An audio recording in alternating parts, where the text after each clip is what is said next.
The Mark VIII Spitfire is not as well known as some of the other, more famous variants of the aircraft. Despite being considered a developmental leap in the evolution of the Spitfire, it did not see as much service compared to other, more easier to construct variants. Stay tuned for a bit more history on this aircraft from a special guest later in the video. Hello everyone, Matt from Model Minutes here, and welcome back to the workbench for my build and review of the Eduard profipack Supermarine Spitfire Mark VIII plastic model kit in 1/72nd scale.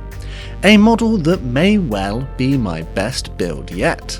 If you are a regular subscriber of my channel, you'll know that I conducted an unboxing review a short while ago, where I take a look at the contents of the kit, including the quality of the moulding and the other items that are included. And quite frankly, I was absolutely blown away by the detail and crisp plastic parts in this kit. Being my first Eduard build, I don't think I'm going to be disappointed. So, for a more detailed look at the contents of the kit, take a look at that video.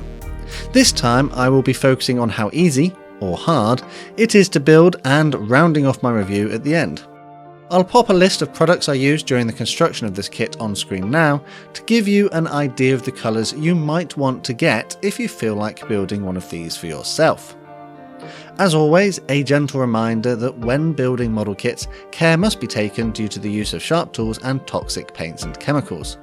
Eduard recommends this product to adult collectors. And with that all out of the way, let's get into it. The first thing to do was to give the plastic parts a quick wash in warm soapy water. I could feel a little mould release on the plastic when I was handling them, so to give a good clean surface for paint and cement to stick to, it was all carefully removed. I then left the sprues to air dry. Throughout this build, I will carefully cut the parts from the sprue using either my knife or my new set of cutters. These are considerably sharper than my last pair and have a rather fine cutting edge. I'm very fortunate that I can afford to buy new tools and products, and it's due to my patrons over on Patreon and channel members here on YouTube. I guess I'm getting this shameless plug out of the way early today.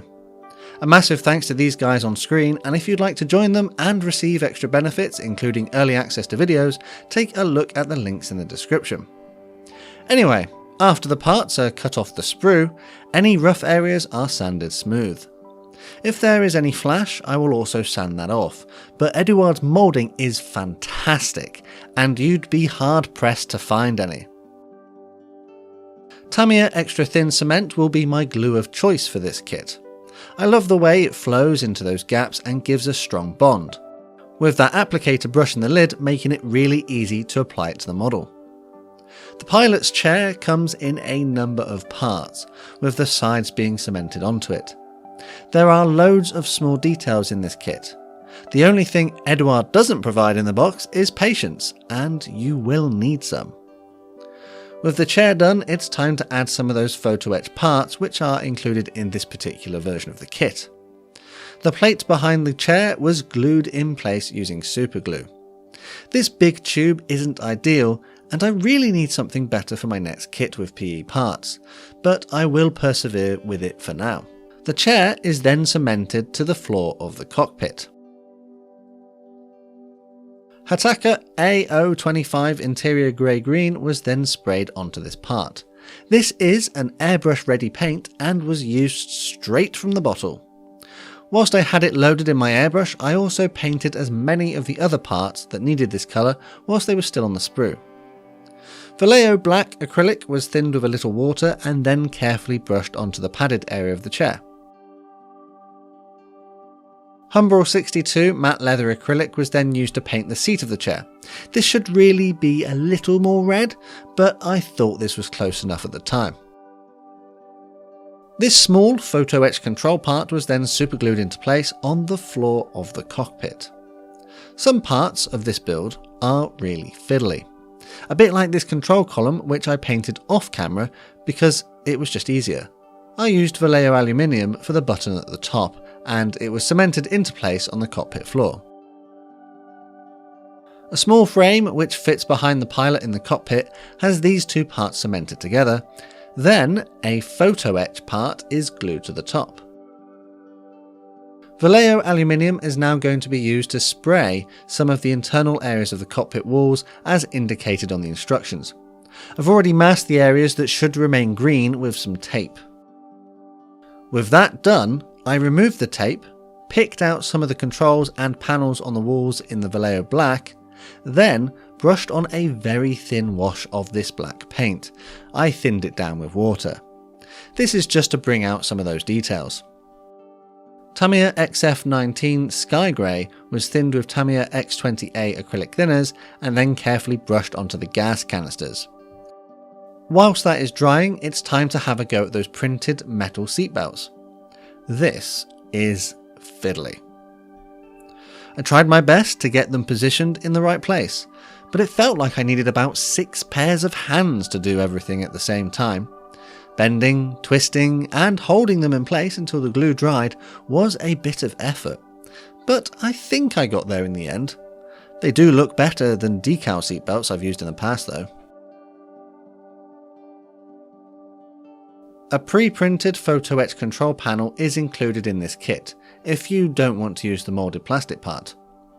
It comes in 3 layers, with the larger one glued to the frame, a smaller one glued to the centre, then the last one added on top. It does look fairly impressive when complete. The clear plastic part for the gun sight is then glued into the slot on the top. The gas canisters I painted earlier can now be cemented into the side of the cockpit, which is then followed by that frame I also assembled previously. The cockpit floor and chair assembly is then added into its slot. The rudder pedals are glued onto the floor at this point, having already been painted with the Hataka grey-green and Vallejo aluminium. The final pre-printed photo etch harness can now be glued into place and carefully bent into a more realistic position. With that done, the other side of the cockpit wall can now be added, closing everything up. I wonder how much of this incredible detail we'll actually be able to see when the model is finished. The cockpit is cemented into place on one wall of the fuselage half. This is then followed by these 2 plastic braces, which seem to help keep the form of the nose. This painted aluminium frame component gets cemented into place here, behind the cockpit. There are little fairing parts which need to be glued into the wing roots, different ones being used depending on the variant that you are building. The plug for the propeller gets glued into its slot in the nose of the model. At this point, the 2 fuselage halves can be cemented together. Some pressure was needed to make sure they stay together as the cement dried.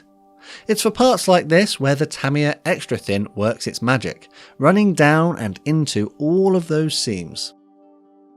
I tidied up those seams with some fine grit sandpaper to help hide the join and give a better look to the model. I had to be as careful as possible not to damage or remove the amazing detail on the parts. The wheel wells come in a number of parts, with the walls being cemented to the lower side of the wings. Different versions are again included depending on the variant of model you choose to build. This is a relatively straightforward step. Clear parts for the navigation lights are included in the kit, and I glued them into the holes in the wings using PVA glue, which will eventually dry clear and strong, without running the risk of fogging up the clear plastic. Humbrol 38 gloss lime acrylic was used to paint the navigation light on the starboard wing from the inside, whilst Tamiya XF7 flat red was painted on the port side. The upper wing surfaces can now be cemented into place. The engine cowling comes in 2 halves, which have to be joined together. They are then added onto the nose of the aircraft. The fuselage can then be cemented to the wings.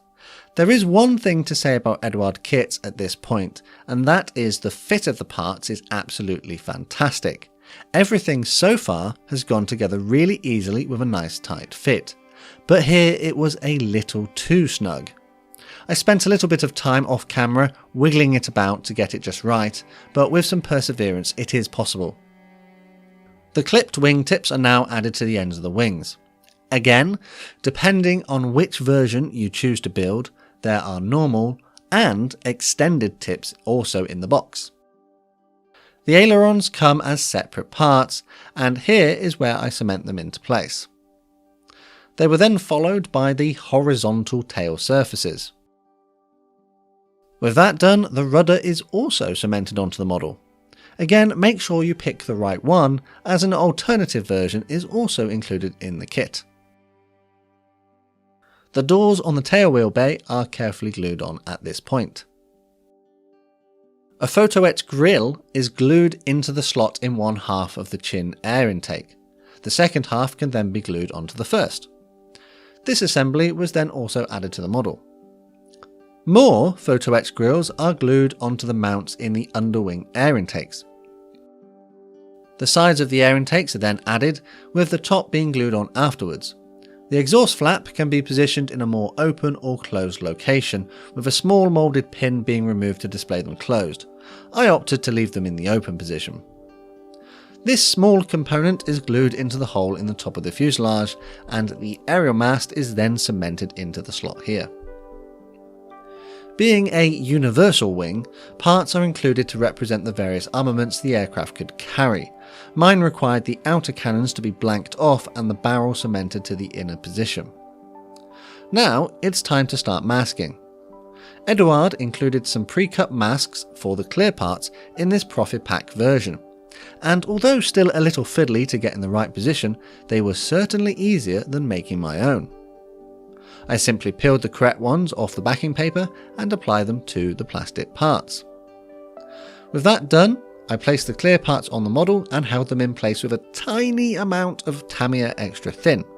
Fortunately, this small amount of cement didn't react with the clear plastic, and it remained clear rather than fogging up. Vallejo liquid mask had to be used on the large central area of the main part of the canopy, as the masks only went around the edges. I'll leave this off the model for now and stick it on a bit closer to the end after painting. I stuffed some sponge and white tack into the cockpit area to protect it from paint. The Hataka grey-green paint was then sprayed over the cockpit area, and it's my hope that this first layer would give the impression of internal painting on the canopy frames. Hataka medium sea grey was sprayed over the upper surfaces of the aircraft. Being the lighter colour of the paint scheme, I thought it best to start with this one. A few thin coats would be needed. When that was dry, the upper surfaces were masked with more tape, and then Vallejo IDF blue was sprayed on the underside of the model. The instructions called for PRU blue mixed 50-50 with grey, and I thought that this paint pretty much replicated that without having to do any mixing. When those layers of paint were dry, I removed the masks, and only a few little areas would need touching up here and there. This K-Colours gloss varnish, which is another airbrush ready paint, was used on the entire model to protect the previous layers and prepare the surfaces for decals. Again, a number of thin layers were needed. It was at this point I realised I hadn't painted the red and yellow stripes on the wings. So I masked them off and at first used Tamiya X8 Lemon Yellow thinned with Tamiya acrylic thinners. I really should have used a white base layer to spray this paint onto, but after a few coats it wasn't really a problem and I had a nice yellow stripe. Next, Tamiya XF7 Flat Red was thinned and then sprayed onto the mast wings. This paint went on much better than the yellow. Whilst I had this paint in the airbrush, I also used it on the spinner for the propeller. When they were dry, I removed the masks and there was a little paint bleed, probably due to that earlier gloss coat allowing the paint to seep under the tape. I fixed some of these areas off camera and then gave the entire model another layer of gloss varnish. Now it's time to get those decals on the model. I'm using Microset and Sol as my setting solutions in this build. Microset, in the blue bottle, is brushed onto the model in the relevant location the decal is going to be placed. It will help soften them into the surface details. The decals, or water stickers as I sometimes call them, have been cut into more manageable pieces and then soaked in warm water to allow them to release from the backing paper. They are then carefully slid into position. Generally speaking, the Eduard transfers included in this kit are to a good quality. I didn't experience any tearing or ripping during their application, with the carrier film not being particularly thick. My only concern really is that although the printing is quite good, with some small words and stencils being legible, the colour saturation however is not the best. The blue on the stars and bars, for example, doesn't seem as rich as it could be. It's not bad, it's just not quite to the same standard as other transfers from other manufacturers. When putting these decals on the model, I did find I had to pre-plan as some go on top of others, so just watch out for that if you do build this one. There are also a lot of stencils, and I found applying them all to be a little bit dull. It was not the most enjoyable part of the build, but perhaps that's just me. When the transfers were applied and had started to soften into the surface, a number of layers of the microset solution, which is in the red bottle, was brushed on top to help them really melt into the model and appear painted on. Whilst the decals are curing, I used VIII black to paint the wheels and propeller. Again, this has been thinned with Tamiya X20A acrylic thinners in the airbrush. When the propeller was dry, it could be cemented to the back of the spinner with the nose cone added over the top. As I'd forgotten that decals also need to be applied to this part, it then had a protective gloss coat sprayed onto it. When it was dry, the relevant transfers were then placed onto the spinner and propeller blades using the exact same method as before. Now, with all the decals completely cured, they were sealed with a further coat of the gloss varnish. This will help give a uniform surface and protect them in the next steps. I made a brown wash out of some enamel Humbrol 29 Dark Earth thinned with white spirit. I normally use a black wash, but thought that that would be a little too intense on this model. With the wash now thinned down, it was brushed onto the model. The gloss underlayer is helping to encourage it into the panel lines and other recessed details. I normally go over the top with a cotton bud to remove excess wash, but when this had dried, as it was so thin, I didn't see the point as I was particularly happy with the effect it already had. I left the wash to completely dry, then sprayed the entire model with VIII matte varnish, thinned with a little water in my airbrush to help it flow. I chose water rather than thinners in this particular paint, just in case it wanted to react with the previous acrylic layers. A number of thin coats of this paint was applied to dull down that gloss shine and give a more realistic matte finish. Whilst that was drying, the wheel centres were dropped into the tyres. They've already been painted with the VIII aluminium as used previously. They come in two halves and simply get cemented into place. I like this design as it allows you to get really neatly painted tyres without having to crack out a fine brush. The landing gear legs were cemented onto their respective landing gear covers. The completed wheels can then be glued onto the ends. With that done, it can be added to the model in the holes in the gear bays. The tail wheel, which I already painted off screen, was also glued into its hole at the back of the aircraft. You get the option to display the cockpit hatch open or closed. Because of all the details, I thought it would be cool to have it open. It was a little fiddly to get it in the right place without ruining the paintwork. The canopy masks were then peeled off and they seem to have done a good job. I added some chipping simply by using VIII aluminium paint on the end of a really fine brush, taking my time to try and figure out where things might have got chipped during use or maintenance. Humbrol 24 matte trainee yellow was added to the tips of the propeller blades. A small amount of PVA glue was used to hold the open canopy in place. This glue will dry clear and not be noticeable. Time for a little more weathering.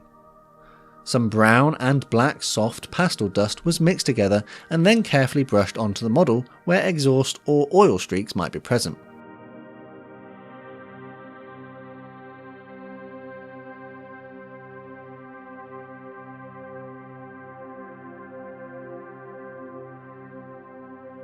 Tamiya bronze acrylic was painted onto the exhausts on the sprue.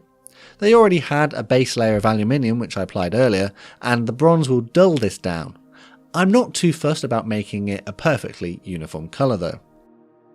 When the paint had dried they were cemented into their slots in the nose. The propeller can be pushed into the hole in the nose, and with that, my build of the Eduard Supermarine Spitfire Mk in 1/72nd scale is complete. Before I review the model though, let's learn a little more about the interesting history of this particular variant of aircraft. Although I am interested in history, it's not always my strongest subject.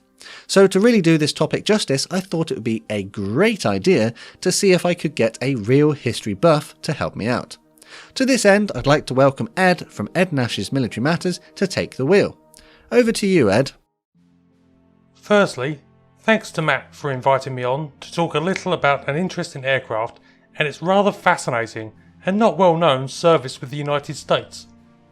The Spitfire Mk is a rather unusual aircraft in that though it was designed and intended to be the primary fighter aircraft of the Royal Air Force, it didn't achieve that because it was, quite frankly, a bit too much of a good thing. In 1941, Supermarine began work on mating the new Rolls-Royce Merlin 61 engine with the Spitfire.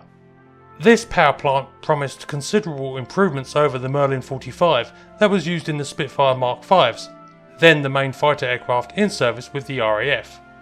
Additionally, Supermarine planned several other improvements on what was to become the Mark VIII, meaning the new aircraft was of stronger construction and had better cruising abilities. However, the appearance of the FW-190 in August 1941, which was superior to the Mark V, spurred a crash program to fit the new Merlin into the older Spitfire design, which led to the Mark IX model. This would get into service in June 1942, almost a year before the Mark VIII, and proved perfectly capable of tackling the formidable new German fighter. As a result, the Mark VIIIs were made only in comparatively limited numbers, and because of their inbuilt Vaux air filter, were sent to forces operating in hotter and dustier climates, principally Burma and Italy. This is where the model Matt has made is a fascinating example of the type's more obscure service. A Spitfire Mark VIII used by the 308th Fighter Squadron of the 31st Fighter Group, United States Army Air Force. The 31st was one of the first American fighter units to transfer to the UK in June 1942. When formed in the United States, the group had flown the P-39 Airacobra, but this was considered inadequate for European operations, and so the 308th received the Spitfire Mark V instead. On August 18th, the 308th had its combat blooding when it attacked German positions in France. The next day, it was thrown into the heavy fighting that was taking place over Dieppe in support of the limited attack that was launched there to test both the German defences and the Allies' amphibious capabilities. The 31st suffered in line with other squadrons equipped with the Mark V, losing 8 aircraft and 7 damaged. But the group was now seasoned and was sent off to the Mediterranean to assist in the invasion of Algeria and then the campaigns in Tunisia and Sicily. In August 1943, the 308th became the first USAAF unit to receive the Mark VIII, which began to replace their Mark V's and supplemented the few Mark IXs they had. And they soon put them to good use. On August 8th, they went into action over the Sicilian capital of Palermo, shooting down 3 Bf-109s. This was followed up on the 11th with the downing of 2 FW-190s and one of the very capable Mk C-205s. The 308th then participated in the Italian campaign, including tearing up an attack on the Anzio beachhead by FW-190 fighter bombers. The Mark VIIIs proved very popular with the American pilots, and it is reported that they expressed some concerns in March the following year when they transitioned to the P-51B Mustang. But that aircraft, and the follow-on D model, were better suited to the 308's task of escorting US bomber raids into the Reich, and the Spitfire passed from USAAF service. In the less than 2 years that they operated Spitfires, the 31st Fighter Group claimed 194.5 confirmed kills, with an additional 39 probables and 71 enemy aircraft damaged. Hope you found all of that interesting. I should have a video on my own channel, Ed Nash's Military Matters, dedicated to the broader history of the Spitfire Mark VIII, so feel free to check that out. Thanks Matt once again for inviting me on. It was a pleasure to have you, Ed. And if you would like to see more fascinating history videos from this rapidly growing history channel, you'll be able to find a link in the description box below. I'm particularly enjoying his series focusing on the more odd and lesser known aircraft of history. Anyways, let's look at finishing up the review of the model. If you saw my unboxing video, you'll know that I was incredibly impressed with this kit, even before I started building it. So let's look at the positives first. The thing that I couldn't believe in this kit was the sheer level of detail. There are rivets everywhere and loads of minute little features that a kit in 1/72nd scale just doesn't seem to have any business in featuring. And that's before I even mention the extra photo etch parts, which add a whole other level to it. The amount of options you get for different parts is staggering too. When building this model, in some places you have the choice of 3 or 4 different parts depending on the variant you are specifically building. The fit of all these parts is insane as well, with only a small issue around the wing roots causing me any kind of stress. Flash was virtually non-existent. It's evident that this is a precision engineered model. The instructions are relatively easy to follow, provided you read them all the way through to fully understand what's going on. If you rush into this one, it would be really easy to miss some parts or steps. Those extra paint masks were great, helping to make protecting those clear parts a bit easier without having to mess about making my own. The decals are pretty good too, going onto the model without any problems, and that carrier film virtually disappearing thanks to the decal solutions. As mentioned earlier though, there are a lot of them for such a small model, and the colour saturation isn't as good as some other manufacturers. But you do get enough for 6 different paint options, so that's pretty good. Having dipped into a negative there, let's talk about a few more. There are a few tiny gaps here and there which I noticed after finishing the model. Had I paid more attention, I could have filled them, at the risk of losing some of that lovely detail, so it's kind of a bit swings and roundabout deal there. Plus, from normal viewing distances, they aren't that obvious. The photo etch, although a fantastic inclusion, I found to be quite difficult. Not really a negative on the kit, but more on my own skills. I'm sure with a little more experience I'll get better at adding them to the model. That being said though, I didn't really add all of the photo etch as called for in the instructions for my particular version of the aircraft, as I didn't really see the point. Some of them aren't even going to be visible when the model's finished.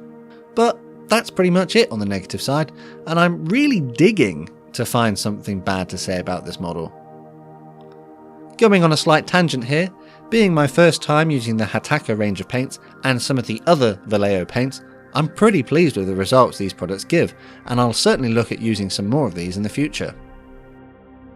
I'll throw some stats about the model kit on the screen here. The tooling of this kit dates from 2016, but the particular boxing I have here is a 2018 release. Since 2016 though, it has been sold a number of times in both profipack and weekend edition versions. That's the one that doesn't come with the extras like the photo etch, decal masks or high number of paint schemes. If you can't find this exact boxing, you may well be able to find an alternative, just with different decal options. When I bought this kit back in 2020, I paid the kingly sum of £15 for it here in the UK, which, as mentioned in my unboxing video, is an absolutely insane price. And I mean in a good way. £15 for a kit with 6 decal options, photo etch, paint masks, and plastic parts with this level of detail just blows my mind. Other Spitfire kits in the same scale from other manufacturers don't even hold a candle to that sort of value. At the time I'm making this video though, prices seem to vary, with weekend editions ranging from around £10 to £15 and the profit pack pushing up close to 20. But even then, if you're not able to shop around and find it a little cheaper, that's still pretty good value in my opinion.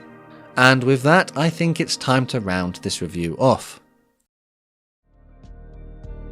The Eduard Spitfire Mk in 1/72 scale is a fantastic kit, featuring some insane level of details and fit of the parts, some fantastic extra accessories and a good selection of paint schemes. If you didn't already go ahead and buy one of these whilst you were watching the video, I wholeheartedly suggest you pop online to your favourite seller or into a shop as soon as possible to see if you can get your hands on one. Personally, I think my skills have improved with the painting and weathering, but perhaps I need a little more experience with some of the photo etch parts. Sounds like a good excuse to pick up another Eduard kit. Suggestions in the comments. Thanks once again to Ed from Ed Nash's Military Matters for that fantastic history segment, and also to my patrons and channel members for giving me that little extra support which ensures I can get new products to try out on camera.